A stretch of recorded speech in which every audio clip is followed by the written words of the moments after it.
What's up, guys? Hugs, not drugs. I'm going to bring you back to about 2012 when I was in Portland, Maine. I was on Congress Street. Congress is the main area of the city where all the businesses are at. You got like car dealerships, and the major bus hub is there where the public transportation's at. You can catch the bus, go to the train station, pretty much go anywhere you want in the state of Maine from Portland. The Greyhound station's there, Amtrak, everything. I'm not feeling very good, so I'm gonna try my best to do this video. But I'm in Portland, and my friend Kabir had just gotten robbed. This is Kabir in 2015. He comes over to where I was at Dunkin' Donuts. I texted him, and he comes in, and he is just mangled. I mean, his eyes, his nose, he's just completely tore up. And I said, "Who did this?" And he said, "Silence," and I forget Silence's buddy's name. But This is Silence. Silence and his buddy had been going around Portland. They even made the news. They'd been just like randomly attacking people. Usually people that were weaker than them or black people. They were very, very racist. And Kabir's not black, but he has nappy hair. So when it's dark out, he can pass for being black, even though he's not. I think that's why they beat him up, because they thought he was black. And he's just mangled. And I said, "Who did it?" And he says, "Silence." And what's his name? Gosh, that's going to bother me now. But he says, for the sake of the story, so I don't keep saying Silence's buddy, I'm going to say Silence and we'll say Nick. Okay. So Silence and Nick. I said, "Who beat you up?" He says, "Silence and Nick."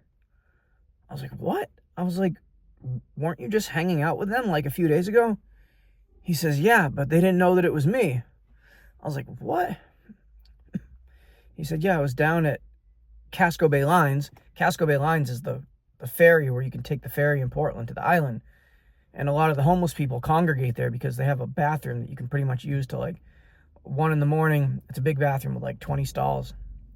And it's close to like gas stations, all the restaurants, all the bars. So if you want to hustle and make money, being at the ferry terminal is a good spot to like have like your main base station be, because you're in the vicinity of everywhere where you need to get.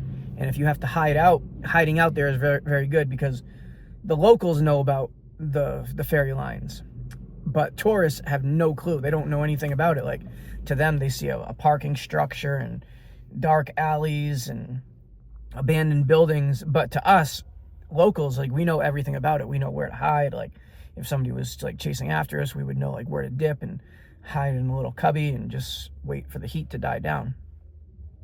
But so Kabir was over there and he was getting high. And when Kabir gets high, he gets high. Like, he doesn't talk. He kind of mumbles and grumbles, and sometimes can be loud. You're talking to me? And sometimes can just be very, very silent. Shh. When he's on meth is usually when he's like, but when he's just doing dope, he's very, very silent. So this is one of the times he was doing dope. He didn't have any meth. And so he's in this like corner, this like secluded corner. And it's a corner that a lot of people go to, but only people that know about it. So most times if you go over there and somebody comes around the corner, it's either going to be a security guard, which you'll know immediately if it's a security guard, or it's most likely just going to be another junkie trying to find a safe place to hide and get high real quick. Well, Silence and Nick come over, and for some reason they don't recognize that it's Kabir. Probably because he's like got a hood on, and he had lost a lot of weight because he had gotten out of prison or the county jail, and he was gigantic. He looked like a bodybuilder. Well, after about a month, he had completely lost all of his size. He went from like 250 down to 150 real quick. And that happens to a lot of people. It happened to me.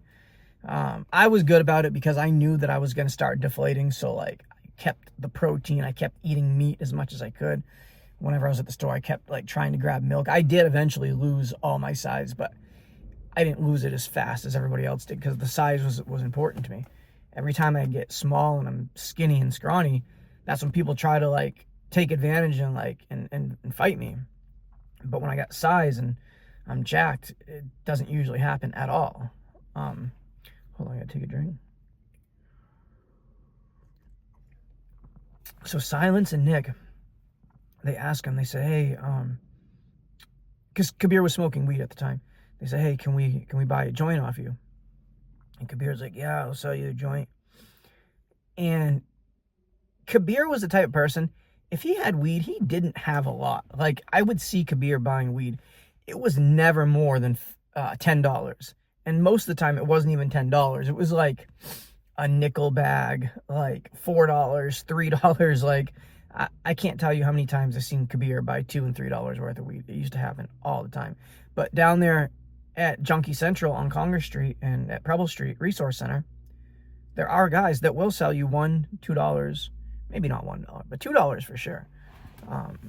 Yeah, there are guys that will just stay down there all day long and say $2 joints or $2 little pieces of weed. And if you don't have anything in your system and you haven't done anything all day, a little bit of weed can take the edge off. Well, Kabir was wrecked, and Nick and Silence could smell the weed. That's why they asked him, because they could smell it. So they say, hey, can you sell us a joint? And I know the way Kabir is. If Kabir is going to sell you a joint, he's going to like try to make it like the smallest joint ever. Not because he's like trying to rip you off, but just because he's trying to like conserve his weed, and he doesn't want to be without. He's always afraid of like being without his drugs. He does it without everything. Like if you have Suboxone, he'll try to give you like the smallest amount of Suboxone. If he has dope, he's gonna get you to turn your back, and he'll put dope in the tin that he owes you, but he'll put less and then like say he put more in. So that's the type of stuff that he does. And I'm not saying it's his fault. Nobody deserves to get beat up like he did. They almost killed him. But yeah, he didn't deserve that. So I kind of know like what was going on. So they ask him if they can buy a joint. And so Kabir gets out his zigzags. Or it wasn't even zigzag. It's like those cheap papers that come with the cheap tobacco. It's not even like the thickness of a zigzag. It's like 5 times the thickness of a zigzag. They hurt your lungs. They're terrible. So he rolls a joint. And from what I know, he adds tobacco to the joint to make it bigger. And sometimes a lot of people would do this practice not to rip people off. Well, some people would do it to rip people off, but most people would just kind of like, if you asked them, hey, did you put tobacco in that joint? They'll just be honest, like, yeah, I put tobacco in it. But I put a lot of weed in it too. But anyways, so Kabir rolls up a joint, puts tobacco in it, makes it a decent size, but there's not very much weed in it. And so Silence and Nick were also wasted. So it's really weird that they didn't recognize Kabir. So they're smoking it, and the joint starts running. For those of you that don't do drugs, when a joint runs, it means that one side of the joint is burning faster than the other side. So it makes it lopsided, which then in turn ruins your joint, because then most of it's burnt up while the other half of it is not burnt up. And then what you gotta do is undo it and then re-roll it back into another solid joint. And so it was running because Kabir was messed up. He didn't know. He knows how to roll, but when he was high, he just didn't roll a very good joint. And so they got mad. They're like, hey, bro, the joint's rolling. And Kabir's like, well, I don't have any more weed. And the guys were like, what do you mean? You better figure something out, bro, because we just gave you $5 and like we want what we paid for. Like, here, you can have this back. Just like take the tobacco out and just roll us a real joint with just weed and no tobacco and make sure it doesn't run. And Kabir starts giving him the runaround like, all right, bro, like Derek owes me, and as soon as Derek pays me, then I'll get some weed from Paco, and then after Paco gives me the weed, I'll run down to Circle K and I'll get some zigzags, and then make sure you give me your number because I'm going to text you in about 2 hours, and then So he's like giving them the runaround, and Nick and Silence feel like they're getting played. They're like, oh, this dude's taking us for a sucker. Like who does he think he is? And Silence was a very, very, very violent person. Only violent to people much weaker than him, but still very, very violent. I wish, if I can find, I'm gonna put it in the thumbnail of Silence making the news for beating people up in Portland. If I can find, I don't know, it might still be there. But then the other guy's name will be there. But yeah, so Silence and Nick, they're like, no, dude, like you think we're a punk. And I'm there, and I did have Kabir's back, and Silence and Nick, they weren't like afraid of me, but like they had been in the same jail as me, and they had seen me fight, so they knew that I would fight. So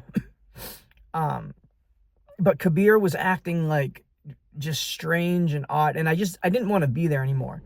I didn't think anything was going to happen. I just thought, okay, like they know him. So like, I don't think, he'll figure out a way to make it right, but I shouldn't have left. So I ended up leaving. I didn't even tell anybody that I was leaving. I kind of just like left just because I was tired of hearing them argue, and I thought it was stupid. And so I left, and over in the ferry area, they have these ropes, and they take these ropes because they throw it out to the ferry, and then the ferry puts it on these like metal hooks, and it anchors it to the dock. And there's these big long ropes everywhere, and there's buoys, big buoys, to like throw out to the boats. Like, I think it's in case of an emergency or something. So Silence and Nick, they go and they grab one of these ropes, and they bring it over to where Kabir is, and Nick is holding him down, and Silence is punching him, and he has this big rope, and he's like whipping him with this big rope. This is what Kabir told me. When this happened, I wasn't there. So they start whipping him, and so there's this little shaded area, and so Silence and Nick, they're like, Kabir, come with us. Like we're not gonna hurt you anymore. We're not gonna beat you up, but just come over here with us. We got to talk to you. And so Kabir like just was like, okay, which was the dumbest thing that he could have done. He was like, he shouldn't have went with him. So he goes over, and you got the ferry where the dock and the ferry, where they throw the ropes, and then you go down a ramp, and it's all floating. This is all like, it's like styrofoam with a deck on top of it. It's a floating marina. And so they go down there, and they take the rope and they tie it around Kabir's waist. I don't know what they were planning on doing, if they planned this or like this was just random and this is how it happened. But they tied Kabir's waist, and he said that one of his arms was tied. So he had access to one arm. He had access to his left arm, but the rope was tied around his waist and his right arm, so he was pretty much immobile, but he could use his legs. It was just around his waist. And there was a little like fishing boat, probably like, I don't know, like a 12-foot fishing boat. And Silence takes the other part of the rope, and he goes and like finds a string that's like connected to the boat, and the string's dangling in the water. And so Silence grabs the string that's in the water, and he ties it to the other side of the rope. Keep in mind, this is a long rope. And so I don't think Kabir saw what he was doing. I don't even think Nick saw what he was doing. I don't even know if Silence knew what he was doing. This was just crazy. So he ties the rope that's attached to the boat. He ties the other side to the rope that's attached to Kabir. And Kabir has just been beat up, punched in the face, kicked. He has no energy. He's really, really tired. And I don't know if Silence thought he was tying him up, or if he meant for this to happen. If he did mean for this to happen, it's pretty sinister, and it's just was uncalled for. But the fishing boat was a what's it called? A water taxi. So they have ferries during the day that'll bring you back and forth to Peaks Island and then Long Island. But then the ferries stop running after a certain hour, and then after a certain hour, you got to pay extra and use the water taxis. So the water taxis are going 24 hours a day, like constantly, just back. I want to say it's like a 20-minute. No, it's not even 20 minutes. I think it's like a 15-minute ride, depending on how fast you're going to the island. It's not far. It's like you could probably swim there if you were a good swimmer. But so Silence has got the rope tied to the water taxi. Well, Silence. This is where it gets a little fuzzy. I don't know the exact details, but this is what Kabir told me. I don't know if Silence was still there and Nick was still there, or they had taken off. But Kabir was still tied up, regardless. They had like tied a double knot. He was able to get his other hand free, but he was still tied up. He couldn't move. So the boat gets a call, I guess. Like somebody ordered a taxi, and they need to go from Peaks Island over to Portland. So and we're in Portland. So when the ferries and the water taxis, when they leave the harbor, they go very, very slow, because like the speed limit is like 5 miles an hour. Like it's like a parking lot. You can't like rev your engine. You can't go very fast. So it takes off and it starts going, and Kabir sees the string like start like unraveling, and he sees he's tied to the boat that's moving, and Kabir knows where that's going, because the ferries only go to one place. They either go to the island or they come back. They don't go anywhere else. Well, they get gas, but they do that. Chances are they weren't getting gas. Kabir knew they were going to the island, and so Kabir is like trying to get this rope off of him, and I don't know if he had a knife or whatever, but he couldn't get this rope off. And so Kabir was in shape, like I said, from being in prison, and he does know how to swim. So Kabir's like, oh my gosh, like I'm about to go in the ocean with this boat. It's gonna pull me off the dock, and like I'm gonna probably drown. So Kabir, oh man, this is good that he was using his head. Kabir realizes he's probably going in the water. He's yelling to the boat, but the string was so long and the motor is like, brum, brum, brum, brum, brum, brum, brum. You can't hear anything, and it's dark where Kabir was at. So he's yelling that they don't hear him, and nobody around can hear him because of the noise from the engine. It's like completely muffling any sort of rescue that could even possibly happen. I just spilled my coffee on me. This is hot chocolate, actually. So yeah, and so Kabir uses his brain. This is probably the thing that saved his life. Kabir realizes he's about to go into the water. He knows he can swim, but he doesn't think he can like swim all the way to, or keep himself afloat all the way to Peaks Island. Or if maybe it was going to Long Island. It could have went to any island. We didn't know.